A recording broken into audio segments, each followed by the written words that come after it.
Amados em Cristo, graça e paz. Hoje nós queremos trazer uma reflexão sobre o tema Quem é este? Sempre que surge algum personagem na história, e nós queremos, esse personagem entra na mídia social, páginas dos jornais, revistas, e nós queremos já saber quem é esse personagem, o que ele faz, qual a sua intenção, o que ele vai fazer em benefício da sociedade. No final do ano passado, mais precisamente em dezembro, surgiu um personagem na história que abalou o mundo, fechou igrejas, fechou a economia, causou mortes e vem causando bastante desastres em todas as áreas da política, da economia, da religião e cessando vidas. Esse elemento designado coronavírus. Mas ele ainda está, esse personagem ainda está em nosso meio. Não sabemos quando ele vai sair de cena. Mas nós queremos apresentar hoje também um candidato. Entrou no páreo, não, ele está sempre no páreo. E ele começou antes do mundo existir.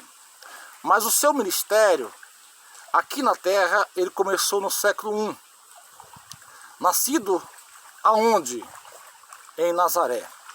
E para que isso aconteça, nós queremos trazer um texto bíblico para nossa conotação e meditação hoje. Marcos capítulo 4, versículo 31. Evangelho segundo Marcos capítulo 4, versículo 31. Surgiu uma pergunta. Quem é este que até os ventos e os mares lhe obedecem? Nós queremos apresentar esse grande homem e esse grande Deus chamado Jesus de Nazaré. No século I, ele nasceu numa manjedoura, cresceu numa cidade de Nazaré. Após 30 anos, ele entrou na sinagoga e ele toma-se o livro da lei e lê para que todos os ouvintes pudessem ler. O Espírito do Senhor está sobre mim, pois me ungiu. A partir daquele momento, aquele cidadão desconhecido começou a entrar e fazer uma revolução naquela terra, e ele continua ainda fazendo. Ele começou a fazer milagres, maravilhas, curando cegos, dando milagres, dando vista aos cegos, aleijados levantavam, mortos iam sendo ressuscitados, e chegou um êxtase final, que alguém um dia perguntou, quem é este? Jesus havia trabalhado o dia todo, curando enfermos, multiplicando pães, dando vista aos cegos, mas no finalzinho da tarde, esse texto disse que ele pediu que os discípulos entrassem no barco e passassem para o outro lado. É aqui bastante significativo e interessante, Jesus chamou eles para passar para o outro lado. Qual outro lado eu queria passar? Do outro lado do mar da Galileia. Mas aqui tem um detalhe bastante interessante, esse elemento, esse cidadão, esse Jesus, ele chama-nos para passar para onde? Para o outro lado. Que lado é esse? O lado da eternidade. Mas naquele dia, sendo já tarde, nós estamos vivendo na última dispensação, a dispensação da graça, e o dia já se declina e já se faz tarde. Mas Jesus chamou eles, passamos para o outro lado. Mas uma preocupação bastante interessante nesse texto é que aqueles discípulos, os seguidores, colocou Jesus no barco. E a pergunta fica entre nós aqui. Você tem colocado Jesus em seu barco? Ele chamou você para o seu barco, ele chamou você para a sua vida. Mas eu pergunto, você tem colocado Jesus no seu barco? Aqui é significativo você colocar ele no seu barco. E a presença de Jesus em nosso barco não assegura que nós vamos passar, atravessar o mar, atravessar essa vida sem nenhuma tempestade, sem nenhum problema. Haja vista que nós estamos vivendo com um problema. Esse elemento estranho aconteceu, nós cristãos estamos enfrentando um problema, porque Jesus não garantiu que nós estávamos isentos de problemas. Ele assegurou em João 3,16, 33, que no mundo nós teremos aflições, mas ele assegurou, vocês têm que ter bom ânimo, porque eu venci o mundo. Mas aí surgiu naquele meio de tempo, em algum ponto do mar, uma grande tempestade de vento. E o texto disse que o vento era contrário, o mar estava tão agitado que o barco já estava quase cheio. E aqueles elementos, aqueles discípulos, eles conheciam muito bem o mar da Galileia. E eles conheciam muito bem, e além disso eram homens valentes, homens grandes remadores. Talvez seja o nosso problema. Às vezes nós achamos que conhecemos nossa vida.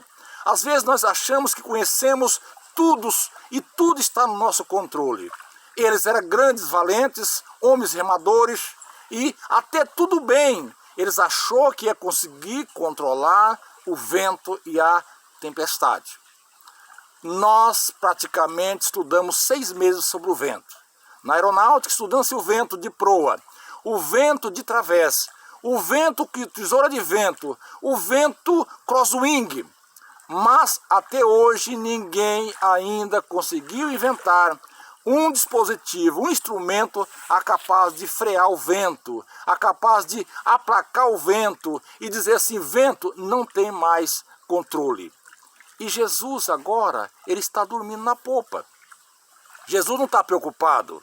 Talvez se fosse eu, estaria morrendo de medo, mas o texto diz que Jesus estava dormindo. Lembrando-me aquilo ali que era Jesus homem. Ele estava dormindo na popa do barco. Mas os discípulos não conseguiram mais controlar e eles provavelmente hoje falam assim, nós perdemos o controle. E é exatamente nesse momento que nós perdemos o controle é que nós vamos a Jesus. Porque enquanto nós queremos ter o nosso controle, nós não buscamos a Jesus. Nós não precisamos dele. Afinal de contas, nós somos grandes conhecedores. Afinal de contas, nós somos grandes, entre aspas, né? Dominadores. Mas quando a situação perdeu controles, eles chamaram Jesus.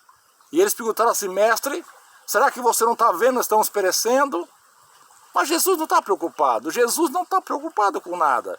Ele está sempre no controle, porque foi ele que fez o mar. Foi ele que fez o vento. Eu fico imaginando Jesus levantando do seu barco, talvez um pouquinho espreguiçando, e talvez não importando muito, e ele não falou nenhuma palavra, simplesmente eu posso imaginar que ele levantou a sua mão e diz assim, aquieta-te vento, aquieta-te mar.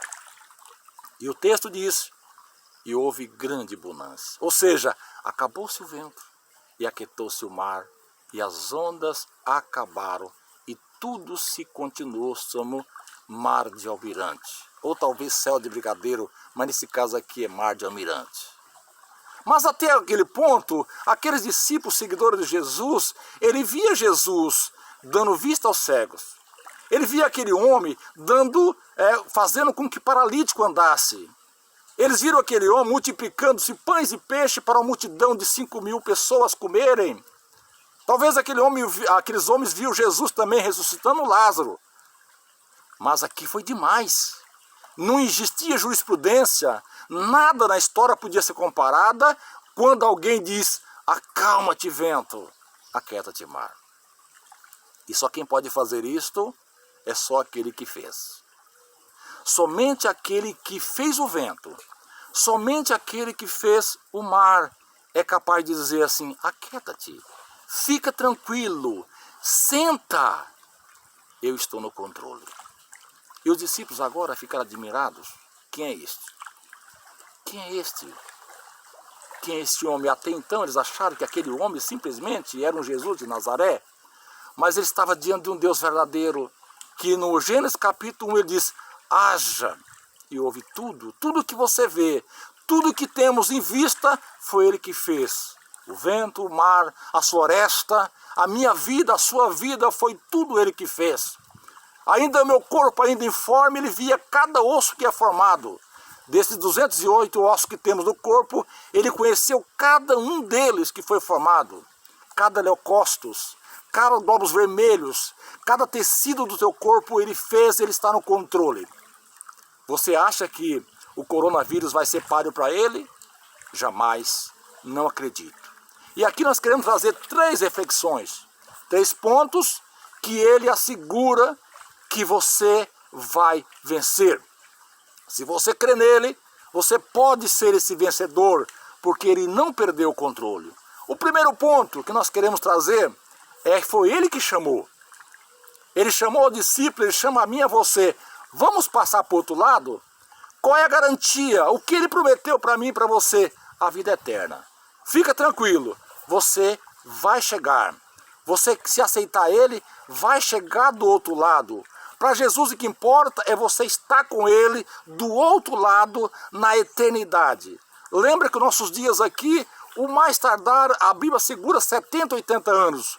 O melhor dos dias depois disso é canseira e enfada. Então você não foi feito para esse mundo, você foi feito para a eternidade, para viver com ele. E ele te chama. E se ele te chama, ele garante. Você acha que ele chamando você e eu, você acha que você vai perecer? Duvido, porque ele assegura que você vai chegar do outro lado da eternidade. O segundo ponto que nós queremos destacar é que ele está no barco. A presença de Jesus no teu barco, ou seja, a presença de Jesus em sua vida, assegura que você não vai perecer. Nós não vamos perecer. Teremos dificuldade, teremos lutas, tribulações, teremos agonias como estamos vivendo agora, mas você não vai perecer porque ele não pereça. E o que é o seu barco? É a sua vida. Mas você pode dizer assim, mas ele não está mais comigo. Ele está no céu, mas ele enviou o Espírito Santo, esse Consolador, esse que aplicou a salvação, e ele está com você, ele mora em você. E se você não sabe ter certeza, hoje você pode ter certeza, na hora que você aceita Jesus, o Espírito Santo agora mora em você, mora em mim para nos consolar, para nos exortar, para nos dar vitória, para interceder por nós. Então Jesus está dentro do seu barco. E se você não tem a certeza ainda, chama por ele. Ele está pronto para entrar no seu barco. E o terceiro ponto que nós queremos destacar é o poder de Jesus. Às vezes servimos um Jesus que talvez, entre aspas, pessoas que não têm poder. Mas quando ele ressuscita, no capítulo 28 e 18 de Mateus, ele diz, é-me dado todo o poder e autoridade no céu e na terra. 2, poder e autoridade. E você fala assim, ele tem autoridade, ele foi para a cruz. Lembra que o Cordeiro de Deus foi para a cruz para morrer por mim e por você naquela cruz, para perdoar os nossos pecados. Então João, no capítulo 1, 29, ele viu o Cordeiro para o matadouro, ele viu o Cordeiro sem chifre, ele usou uma palavra chamada amos. Mas depois que ressuscita, ele é o Cordeiro de Deus que está ativo. E o João, na ilha de Patmos, ele viu o Cordeiro de Deus com 2 chifres. Chifre na Bíblia significa poder, autoridade e poder. Por isso João usa a palavra chamada arnion. O cordeiro agora com chifre, ou seja, autoridade e poder. E ele está no céu, mas ele tem todo o poder no céu e na terra. Então se ele te chama, ele tem todo o poder. A qualquer momento ele pode dizer, cessa-se a tempestade. A qualquer momento, se ele quiser, ele pode dizer assim, acaba-se vírus. Assim como no mar da Galileia ele disse, acalma-te vento, aquieta-te mar. Ele pode dizer, agora, nesse momento, cessa-se isso. Vírus vai embora, eu estou no controle. Então, 3 pontos que nós temos que tratar. Jesus chama-nos para o barco. Então, se ele chama, ele garante. Se Jesus está no barco, você não vai perecer. E o poder de Jesus assegura que ele não perdeu o controle. Talvez os homens perderam o controle, talvez a OMS perdeu o controle, talvez os governantes não sabem o que fazer, mas ele continua no controle de tudo. Daniel, no capítulo 4, 24, ele diz: o Altíssimo tem domínio sobre o reino dos homens e ele dá a quem ele quer. Ele pode dar a quem ele quer. Ele dá a quem ele acha melhor, porque ele não perdeu o controle. Ele está no controle da minha vida, da sua vida, do mundo e tudo que existe, ele está no controle. E agora surge uma pergunta para nós que os discípulos no século I fizeram: quem é este? Talvez ele seja desconhecido para você, talvez até hoje esse Jesus de Nazaré, ele é desconhecido para você simplesmente como homem que andou na terra. Não, ele está ativo, ele está presente, ele está no trono, ele domina e tem o Espírito Santo aqui para nos consolar, para nos dar diretrizes. Então basta somente crer em Jesus. E a sua vida vai mudar, a minha vida vai mudar e tudo vai se fazer bonança. Basta somente uma palavra dele. Como diz o centurião, basta somente uma palavra e o meu criado vai ser curado. Basta somente uma palavra de Jesus e vai se fazer bonança. E a pergunta fica: quem é este? Eu quero dizer para você, esse é o Jesus que servimos. Ele é o nosso Salvador, ele é o nosso Rei, ele é o nosso advogado, ele será o nosso Rei e depois será também o juiz de todas as coisas. Quem é este? Esse é o Jesus que tudo pode, que foi dado todo o poder, toda a autoridade em nome de Jesus. Eu louvo a Deus pela sua vida e quero agradecer. Se você não tem Jesus ainda nesse barco, hoje é dia de aceitar ele como teu Salvador. E para que você possa aceitar, basta simplesmente você arrepender e aceitar ele como seu Salvador e como o Senhor da sua vida, e você não vai fazer mais aquela pergunta: quem é esse? Porque você está certeza que ele está no comando de tudo, ele governa, ele domina na sua vida, no mundo, e tudo vai se fazer bonança. Que Deus te abençoe você em Cristo, e que você possa dizer assim: quem é este? Não, esse é o Jesus que servimos, esse é o dono da minha vida, é o Salvador de tudo, e ele vai voltar a buscar a sua igreja. Deus te abençoe em Cristo Jesus. Amém.